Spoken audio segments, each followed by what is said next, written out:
ओम शांति। सुनते हैं 1 अप्रैल 78 के अव्यक्त बाप दादा के मधुर महावाक्य। आज की मुरली का टाइटल है निरंतर योगी ही निरंतर साथी है। हाँ, तो आज की मुरली में बाबा ने विशेष कौन से बच्चे सदा हर सेकंड हर संकल्प में जन्म जन्म साथ रहते हैं। साथ ही बाबा ने बताया हर महारथी को स्वयं में क्या चेक करना है। तीसरा, कौन सी आत्माओं का गुणगान खूब होता है। और लास्टली बाबा ने अष्टरत्न नंबर का आधार क्या है।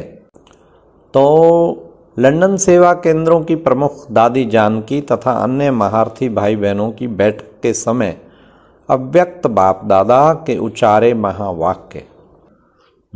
तो सुनते हैं 1 अप्रैल 78 की मुरली। आज मायाजीत विजयी रत्नों का विशेष संगठन है। आज के संगठन में बाप दादा किन्हों को देख रहे हैं? जो आदि से अंत तक बाप दादा के सदा फेथफुल, सदा बाप के कदमों पर कदम रखने वाले, सदा के सहयोगी और साथी हैं। हर समय बाप और सेवा में मग्न रहने वाले, सदा श्रेष्ठ मर्यादाओं की लकीर से संकल्प में भी बाहर न निकलने वाले मर्यादा पुरुषोत्तम, ऐसे बच्चे सदा हर सेकंड हर संकल्प में जन्म जन्म साथ रहते हैं। जो अभी बाप से वायदा निभाते हैं कि तुम ही से बैठूं, तुम ही से हर सेकंड हर कर्म में साथ निभाऊं, ऐसे वायदे को निभाने वाले स्पूत बच्चों को बाप भी जन्म जन्मांतर साथी भाव का वरदान अभी देते हैं। साकार बाप के साथ भिन्न नाम रूप से पूज्य में भी साथी और पुजारीपन में भी साथी। देखो बाबा ने कितना सुंदर बताया कि जो अब संगम युग पर साथ रहते हैं, हाँ, वो पूरे कल्प में किसी न किसी नाम रूप में साथ होंगे। पुजारी में भी और पुजारी पूज्य में भी और पुजारीपन में भी। ज्ञानी तो आत्मा बनने में भी साथी और भगत आत्मा बनने में भी साथी। ऐसे सदा साथी का व तत्वम का वरदान ऐसी विशेष आत्माओं को अभी प्राप्त होता है। कब प्राप्त होता है? अभी। हर महारथी को स्वयं को चेक करना है। क्या चेक करना है? अब ध्यान से सुनो। हर महारथी को स्वयं को चेक करना है कि वर्तमान समय बाप दादा के गुणों, नॉलेज और सेवा में समानता और साथीपन कहाँ तक है। समानता ही समीपता को लाएगी। अभी की स्टेज और भविष्य स्टेज में और हर सेकंड साथीपन का अनुभव जन्म जन्मांतर भी नाम रूप संबंध से साथ के अनुभव के निमित्त बनेंगे। विक्रमाजीत बनने में भी साथी और राजा विक्रम बनने के समय भी साथी। हर पार्ट में हर वर्ण में साथ साथ होंगे। इसका ही गायन है, साथ जिएंगे साथ मरेंगे, अर्थात साथ चढ़ेंगे और साथ गिरेंगे। गायन है ना, साथ जिएंगे साथ मरेंगे। तो वो बाबा बता रहे हैं चढ़ती कला उतरती कला, दिन और रात दोनों में निरंतर योगी निरंतर साथी। जितना अभी संगम पर साथ निभाने में संपूर्ण है, उतना ही समीप के संबंधी बनने में भी समीप होते हैं। विश्व की नंबर 1 श्रेष्ठ आत्मा का भी ड्रामा के अंदर महत्व है। विश्व की नंबर 1 श्रेष्ठ आत्मा, लेकिन ऐसे नंबर 1 आत्मा के सदा संबंध में रहने वाली आत्माओं का भी महत्व हो जाता है। हाँ, देखो दादी ब्रिजेंद्रा को बाबा ने कहा था कि बच्ची तुम 84 के 84 जन्म कहीं ना कहीं किसी न किसी नाम रूप में बाबा के संबंध में रहेगी। तो सचमुच वो लास्ट बर्थ में भी उनकी पुत्र वधू थी। तो बाबा कहते जो ऐसी महान आत्माएं सभी आप देखेंगे दादी प्रकाशमणि और बाकी दादियाँ भी कहीं ना कहीं निकट संबंध में, रिलेशन में और जानकारी में थे। मम्मा तो, दादी प्रकाशमणि और मम्मा तो बैचमेट, एक ही क्लास में पढ़ते थे। तो बाबा कहते लास्ट बर्थ तक भी कहीं ना कहीं नाम रूप में होंगे। खैर इसका मतलब ये नहीं है जो लेट आए हैं वो नहीं होंगे, वो भी जरूर पहले पूर्व मैक्सिमम जन्मों में, 82-83 जन्मों में आसपास ही अंग संग ही कहीं ना कहीं होंगे। लेकिन जो संगम पर समान स्थिति बनाते हैं, जैसे आजकल भी अल्पकाल की स्टेटस को पाने वाली आत्माएं कोई प्रेसिडेंट या प्राइम मिनिस्टर बनती हैं तो उनके साथ उनकी फैमिली का भी महत्व हो जाता है। तो सदाकाल की श्रेष्ठ आत्मा के संबंध में आने वाली आत्माओं का महत्व कितना ऊंचा होगा।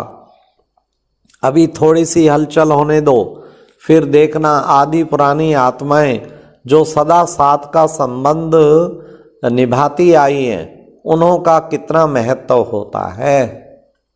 जैसे पुरानी वस्तु का महत्व रखते हैं, वैल्यू समझते हैं, वैसे आप आत्माओं की वैल्यू का वर्णन करते करते, गुणगान करते करते स्वयं को भी धन्य अनुभव करेंगे।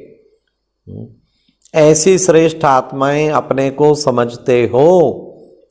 जितना आप बाप के, बड़े ध्यान से सुनना, जितना आप बाप के गुण गाते हो उतना ही रिटर्न में ऐसी आत्माओं के गुणगान करेंगे।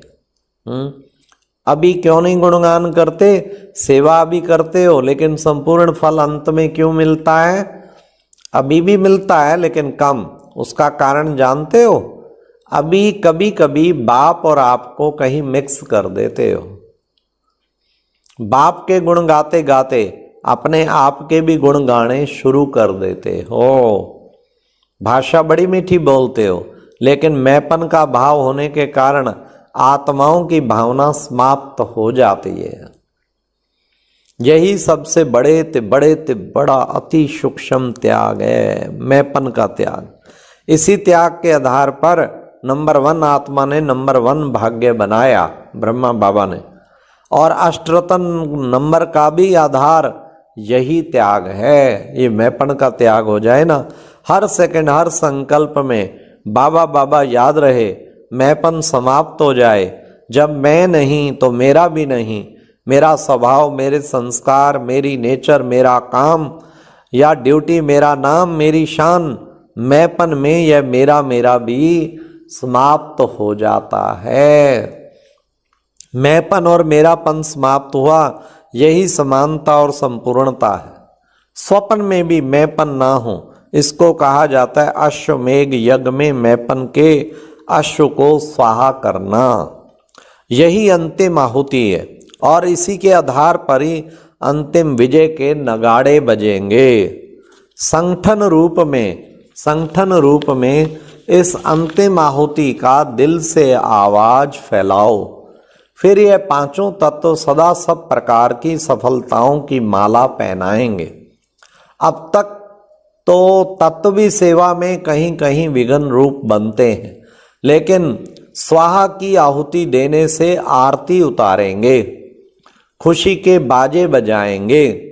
सब आत्माएं अपनी बहुत काल की इच्छाओं की प्राप्ति करते हुए महिमा के घुंघरू पहन नाचेंगी। तब तो अंतिम भक्ति के संस्कार मर्ज होंगे। ऐसी भक्त आत्माओं को भक्तपन का वरदान भी अभी ही आप इष्ट देव आत्मा द्वारा मिलेगा। कोई को भगत आत्मा का वरदान, कोई को आत्मज्ञानी भव का वरदान। सर्व आत्माओं को अभी वरदानी बन वरदान देंगे। साकारी राज्य करने वालों को राज्य पद का वरदान देंगे। ऐसे वरदानी मूर्त कामधेनु आत्माएं बने हो तो जो आत्मा जो मांगे तथा अस्तु। ऐसी आत्माओं को सदा समीप और साथी कहा जाता है। समझा? बाबा ने कितना सुंदर बताया। हाँ, कि कैसे पांचों तत्व भी माला पहनाएंगे। हाँ, स्वाहा की आहुति देने में इसे आरती उतारेंगे, खुशी के बाजे बजाएंगे, हाँ, बहुत काल की इच्छाओं प्राप्ति करते महिमा के घुंघरू पहन नाचेंगी। हाँ, तब तो अंतिम भक्ति के संस्कार बाबा ने कहा मर्ज होंगे।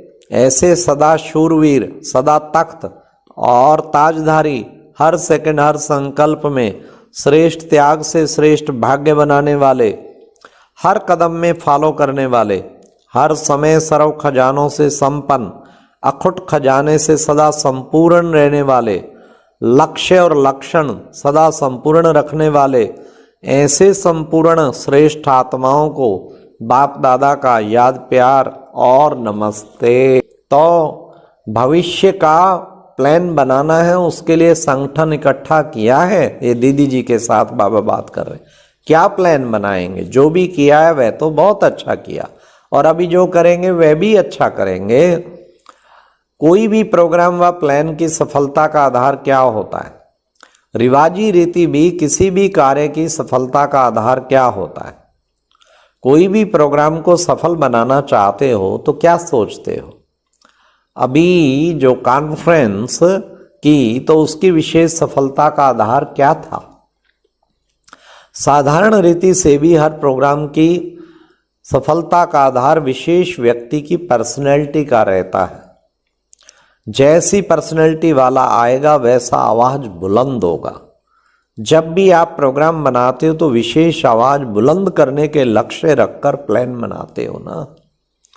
विशेष पर्सनैलिटी आवे जिससे स्वतः आवाज बुलंद हो जाए तो पर्सनैलिटी साधन बन जाता है। लौकिक पर्सनैलिटी वाले बाहर की आवाज फैलाने के निमित्त बनते हैं। वैसे आप विशेष निमित्त बने हुए सेवाधारियों की वर्तमान समय सेवा में पर्सनैलिटी चाहिए। पर्सनैलिटी मनुष्य को अपनी तरफ आकर्षित करती है।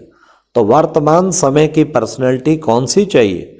प्योरिटी ही पर्सनैलिटी है। जितनी जितनी प्योरिटी होगी तो प्योरिटी की पर्सनैलिटी स्वयं ही सर्व के सिर झुकाएगी। और लास्ट बाबा ने जानकी दादी से भी, तब लंदन सेंटर बस 2-3 साल से 3-4 साल से शुरू हुआ था। लंदन में भी धर्मात्माओं का चांस है। जो भी चांस लो उसमें रूहानियत की आकर्षण का दृश्य जरूर हो।